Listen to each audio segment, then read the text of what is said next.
এই বিভাগে আলেম ওলামা বেশি। তার প্রমাণ এখানে এই বরিশালের ভেতরে আছে সারসিনা দরবার, ঠিক কিনা বলেন? অনেক হাক্কানি একটা দরবার। সারসিনার মরহুম পীর সাহেব হুজুরের খেদমত করেছি আমি অনেকবার, সুযোগ হয়েছিল আমার ছাত্র জামানায়। তো ওনাদের মাদ্রাসা কেন্দ্রিক অনেক খেদমত, আলহামদুলিল্লাহ। তারপর এই বিভাগে রয়েছে চরমোনাই দরবার, ঠিক কিনা বলেন? ওনাদেরও বিশাল মাদ্রাসা, ধর্মীয় অঙ্গনে, মাদ্রাসা অঙ্গনে, রাজনৈতিক অঙ্গনে ওনাদের অনেক খেদমত। তারপরে এখানে আছে ঝালকাঠি এনএস কামিল মাদ্রাসা। আমরা কায়েদ সাহেব হুজুরের কথা শুনেছি, আল ইত্তেহাদ মা আল ইখতিলাফ, মতবিরোধের সাথে ঐক্য, অসাধারণ কথা। তো এই সমস্ত বড় বড় আল্লাহওয়ালাদের আগমন এই ভূখণ্ডে হওয়ার কারণে এখানে ধর্মীয় বিশৃঙ্খলা, মারামারি কম, আছে ঐক্য, ঠিক কিনা বলেন?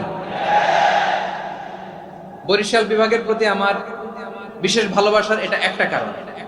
২ নম্বর কারণ হচ্ছে, আমি ঢাকাতে যে মাদ্রাসায় পড়াশোনা করেছি, দারুন নাজাত সিদ্দিকিয়া কামিল মাদ্রাসা, আমার মাদ্রাসার শিক্ষক মন্ডলীর অধিকাংশ হচ্ছে এই বরিশালের। আলহামদুলিল্লাহ। আমাদের শ্রদ্ধেয় প্রিন্সিপাল হুজুর আখম আবু বকর সিদ্দিক হাফিজাহুল্লাহ ওয়া রাআহ, উনি এলাকা সহ